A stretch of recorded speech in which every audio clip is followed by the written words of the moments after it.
Good morning प्यारे बच्चों। जय हिंद, वंदे मातरम। आज आप लोग के लिए नया चैप्टर आपका है अध्याय 3, दो चरों वाले रैखिक समीकरण से संबंधित कुछ महत्वपूर्ण प्रश्न आपके लिए लेकर आए हैं नए एपिसोड में।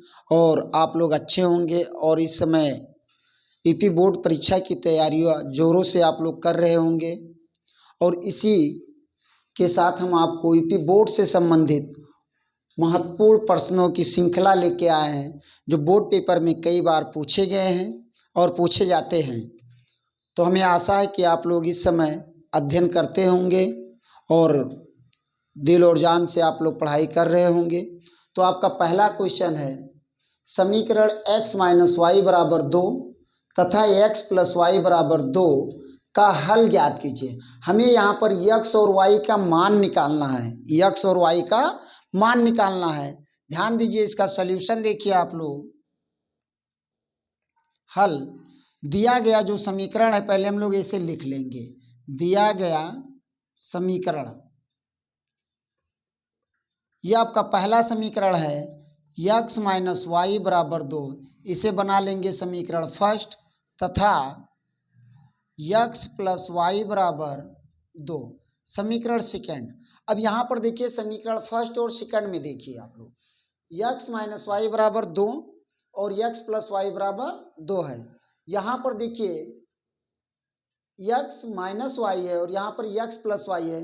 समीकरण फर्स्ट और समीकरण सेकंड को अगर हम जोड़ देते हैं तो ये माइनस और ये प्लस वाई आपस में कैंसिल आउट हो जाएगा, कट जाएगा, समान है। इसके चिन्ह विपरीत है इसलिए जोड़ रहे हैं। अगर समान चिन्ह होता तो हम लोग घटा देते, समान चिन्ह होता तो घटा देते। समीकरण फर्स्ट में से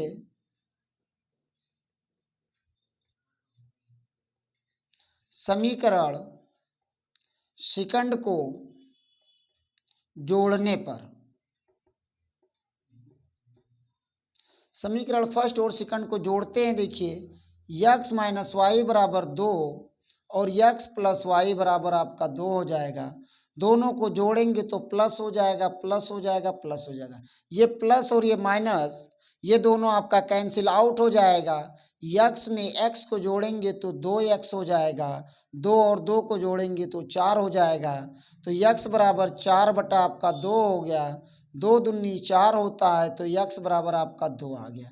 देखिए प्यारे बच्चों, यहाँ पर x का मान 2 आ गया। फिर इसी प्रकार x का मान समीकरण फर्स्ट में, चाहे फर्स्ट में रख दीजिए चाहे सेकंड में रखने पर, यहाँ पर x प्लस वाई बराबर आपका 2 लिखा है और x का मान आपने 2 निकाला है। x के स्थान पे 2 रख देंगे तो y बराबर आपका 2 हो जाएगा। y बराबर 2 माइनस 2 हो जाएगा तो y बराबर आपका 0 हो जाएगा। 2 में से 2 घटाएंगे 0 हो जाएगा। अतः अभीष्ट हल x बराबर आपका 2 हो जाएगा और y बराबर 0 हो जाएगा और यही आपका आंसर हो जाएगा।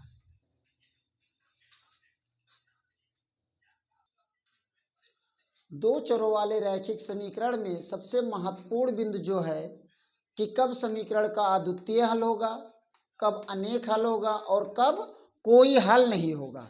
ये ध्यान दीजिएगा, कब अद्वितीय हल होगा, कब कोई हल नहीं होगा और कब अनेक हल होगा। तो यहाँ पर देखिए अद्वितीय हल के लिए a1 बटा a2 not equal to b1 बटा b2। अनेक हल के लिए a1 बटा a2 बराबर b1 बटा b2 बराबर c1 बटा c2। तीसरा पॉइंट देखिएगा, कोई हल नहीं है तो a1 बटा a2 इक्वल टू b1 बटा b2 not equal to c1 बटा c2। इस पे आधारित काफ़ी प्रश्न बोर्ड पेपर में पूछे जाते हैं और इस पे आधारित हम कई प्रश्न आज आप लोग को बताएंगे। अगला क्वेश्चन देखिए, अगला प्रश्न देखिए, प्रश्न नंबर 2 है बेटा। आप लोग देखिए यहाँ पर, यदि रैखिक समीकरण युग्म, यदि रैखिक समीकरण युग्म 2x प्लस 3y बराबर 5, 4x प्लस ky बराबर 10 के अपरिमित रूप से अनेक हल हैं तो के का मान ज्ञात कीजिए। सबसे पहले दिया गया रैखिक समीकरण युग्म लिख लेते हैं। रैखिक समीकरण युग्म, यह आपका देखिए 2x प्लस 3y बराबर 5, इसे समीकरण फर्स्ट बना लेंगे। तथा देखिए 4x प्लस ky बराबर 10, समीकरण सेकंड बना लेंगे। समीकरण फर्स्ट की तुलना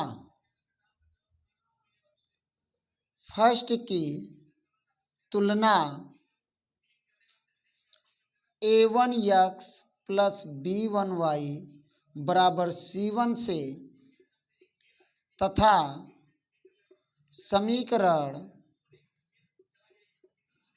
सेकंड की तुलना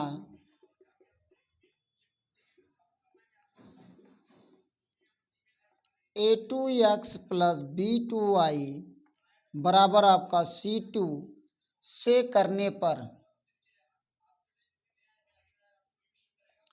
तो यहाँ पर देखिए समीकरण फर्स्ट की तुलना इससे करेंगे तो a1 बराबर आपका लिखा है 2, b1 बराबर आपका 3 और c1 बराबर आपका 5, a2 बराबर आपका लिखा है 4, b2 बराबर आपका लिखा है k और c2 बराबर आपका लिखा है 10। अब यहाँ पर आपने तुलना करके a1 b1 c1 का मान निकाल लिया, a2 b2 और c2 का मान निकाल लिया। अब आगे सवाल पे ध्यान दीजिएगा, अपरिमित रूप से अनेक हल हैं। तो यहाँ पर देखिए अभी इससे पहले मैं आपको वीडियो में दिखाए थे पहले सवाल में कि इसके जो महत्वपूर्ण बिंदु हैं, अपरिमित रूप से अनेक हल हैं। यदि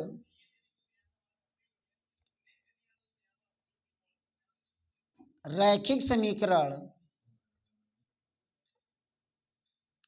के अपरिमित रूप से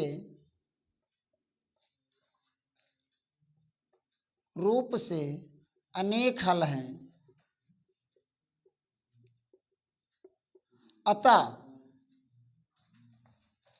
a1 बटा a2 बराबर b1 बटा b2 और बराबर आपका c1 बटा c2। आगे देखिएगा इस सवाल का सल्यूशन, a1 का मान आपका 2 है, a2 का मान आपका 4 है, b1 का मान आपका 3 है, b2 का मान आपका k है। ये सारे वैल्यू यहाँ पर हम लोग क्या करेंगे, रख देंगे। तो यहाँ पर देखिए हम बेटा इस पोर्शन को मिटाल दे रहे हैं।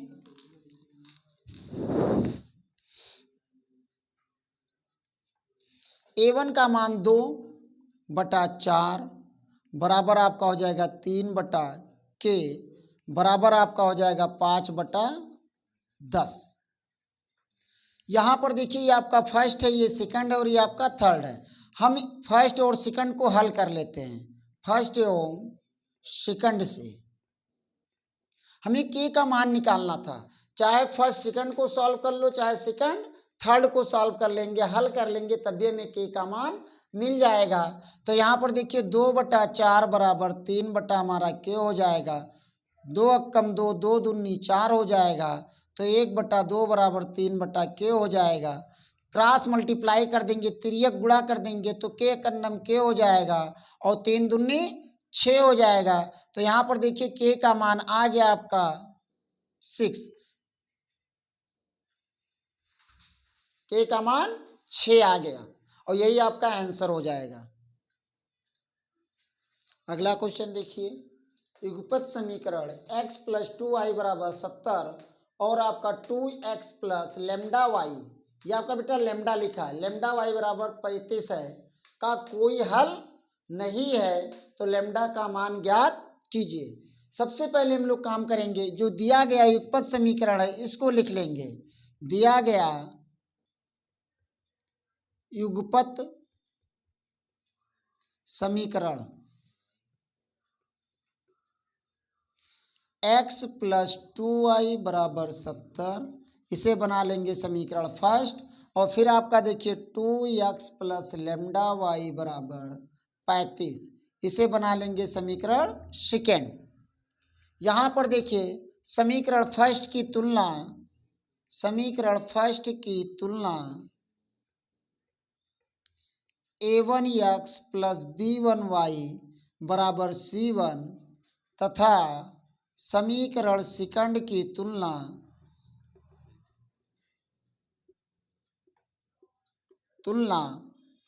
a2x प्लस b2y बराबर c2 से करने पर तुलना कर लीजिए। यहाँ पर देखिए x का गुणांक a1 है और यहाँ पर x का गुणांक 1 है, 1 छिपा रहता है। तो a1 बराबर आपका देखिए 1 हो जाएगा, b1 बराबर आपका 2 हो जाएगा और c1 बराबर आपका 70 हो जाएगा। इसी प्रकार a2 बराबर आपका 2 हो जाएगा, कामा लेमडा बराबर आपका हो जाएगा, b2 बराबर आपका हो जाएगा लेमडा, कामा c2 बराबर आपका हो जाएगा 35। अब सवाल पे आपको ध्यान देना है, कहा है कोई हल नहीं है, कोई हल नहीं है, युगपत समीकरण का कोई हल नहीं है।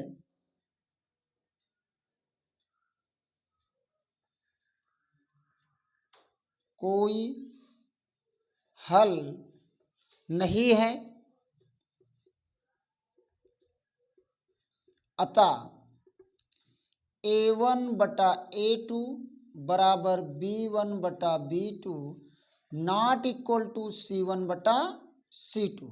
आगे देखिए इसका सलूशन, a1 का मान आपका 1 लिखा है और a2 का मान आपका 2 लिखा है, b1 का मान आपका देखिए 2 है और b2 का मान आपका देखिए लेमडा लिखा है, नॉट इक्वल टू लगा है, नॉट इक्वल टू c1 का मान 70 और c2 का मान आपका 35 लिखा है। अब आपके पास है, चाहे इससे इसको सॉल्व कर लीजिए या इससे इसको सॉल्व कर लीजिए। तो यहाँ पर देखिए हम लोग फर्स्ट और सेकंड को सॉल्व करते हैं फर्स्ट एवं सेकंड से, तो आपका 1/2 बराबर 2 अपॉन लेमडा हो जाएगा, क्रॉस मल्टीप्लाई कर लेंगे तो लेमडा बराबर 2 दूनी 4 हो जाएगा और यही आपका क्या हो जाएगा, आंसर हो जाएगा। समझ में आया बच्चों? ठीक है।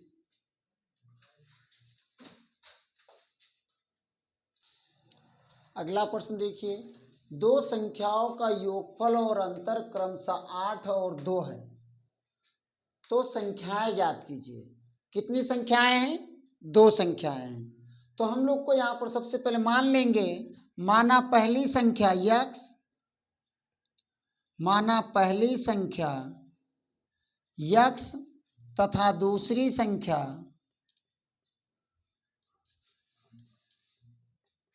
y है।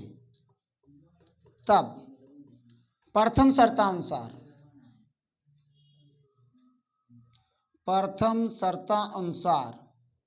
सवाल में देखिए दो संख्याओं का योगफल, एक संख्या आपका x है और एक संख्या आपका क्या y, इन दोनों का योगफल 8 है, मतलब x प्लस वाई बराबर आपका 8 हो जाएगा। समीकरण फर्स्ट बना लीजिए। द्वितीय शर्तानुसार देखिए,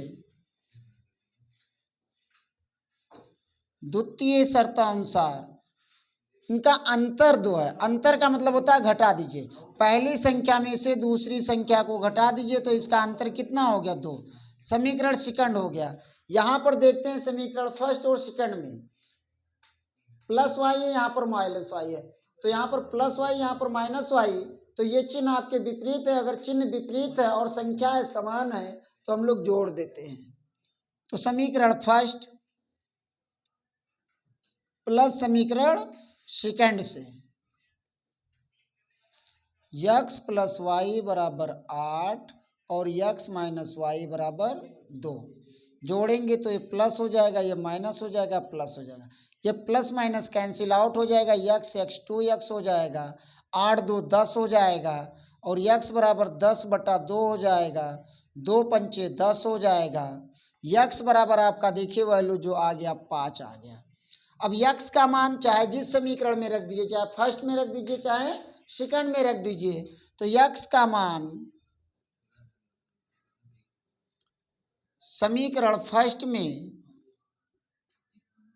रखने पर, समीकरण फर्स्ट में रखेंगे तो x के स्थान पे 5 रख देंगे, y बराबर आपका 8 हो जाएगा। तो y बराबर 8 - 5, तो y बराबर आपका 3 हो जाएगा। अतः संख्याएं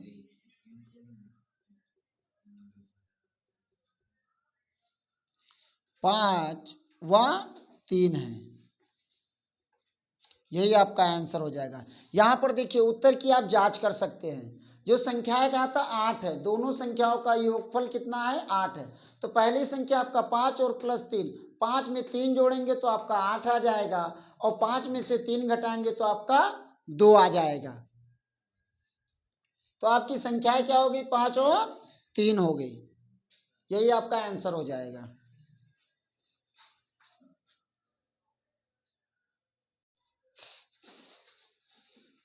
यहां पर देखिए क्वेश्चन नंबर 5, दो संख्याओं का योगफल 24 है और उनमें से एक संख्या दूसरी संख्या की 2 गुनी है, तो संख्याएं ज्ञात कीजिए।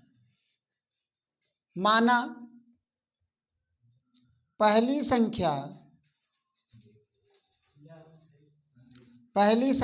x तथा दूसरी संख्या 24 माइनस x होगी। 24 माइनस x होगी। तब देखिए फिर आगे देखिए यहाँ पर, और उनमें से एक संख्या दूसरी संख्या की कितनी गुनी है 2 गुनी है। तो प्रश्नानुसार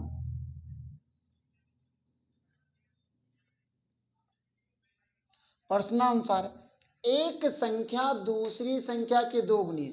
तो एक संख्या हमारा देखिए यहाँ पर x है और दूसरी संख्या जो हमारी है यहाँ पर,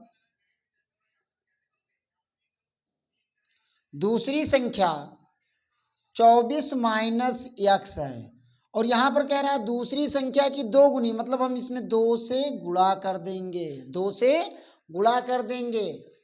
तो यहाँ पर देखिए x हो जाएगा 24 का 2 से मल्टीप्लाई कर देंगे और 2 का गुणा x से भी कर देंगे तो -2x हो जाएगा। -2x को पक्षांतर करेंगे तो इसके चिन्ह बदल जाएंगे, तो माइनस से तो +2x हो जाएगा। 24 दूना 48 होता है, 2x और 1x जोड़ेंगे तो 3x बराबर आपका 48 हो जाएगा। तो x बराबर आपका 48/3 हो जाएगा। 16 3 48 होता है तो x बराबर आपका 16 आ जाएगा। अतः पहली संख्या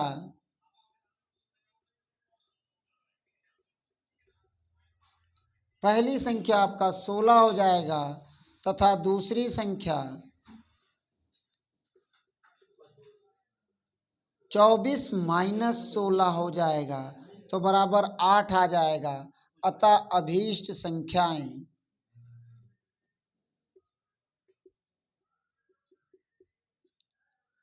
यह आपका हो जाएगा 16,8 होगा और यही आपका आंसर हो जाएगा।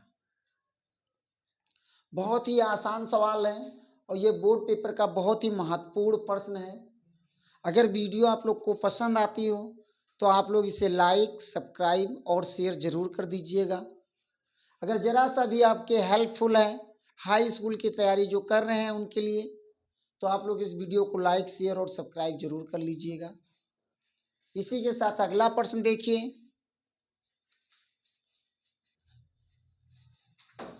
बोर्ड पेपर के लिए बहुत ही महत्वपूर्ण प्रश्न है, ध्यान दीजिएगा आप लोग। यम के किस मान के लिए समीकरण युग्म x - 2y = 3 और x + 3x + my = 1 का एक अद्वितीय हल होगा। सबसे पहले दिया गया समीकरण लिख लेंगे। दिया गया समीकरण युग्म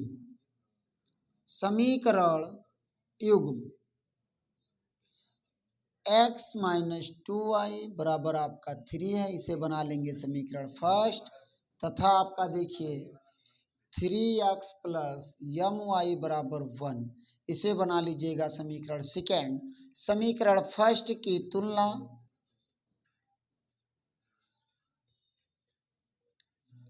a1x + b1y = c1 से तथा समीकरण सेकंड की तुलना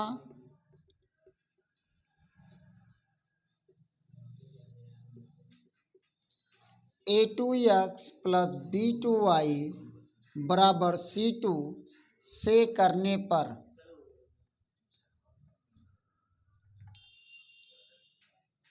तो a1 बराबर आपका 1 लिखा है बेटा, देखिए यहाँ पर 1 छिपा रहता है। b1 बराबर आपका -2 लिखा है। c1 बराबर आपका 3 है। a2 बराबर आपका 3, b2 बराबर आपका m है और c2 बराबर आपका 1 है। यहाँ पर प्रश्न में देखिए एक अद्वितीय हल होगा। समीकरण युग्म का अद्वितीय हल है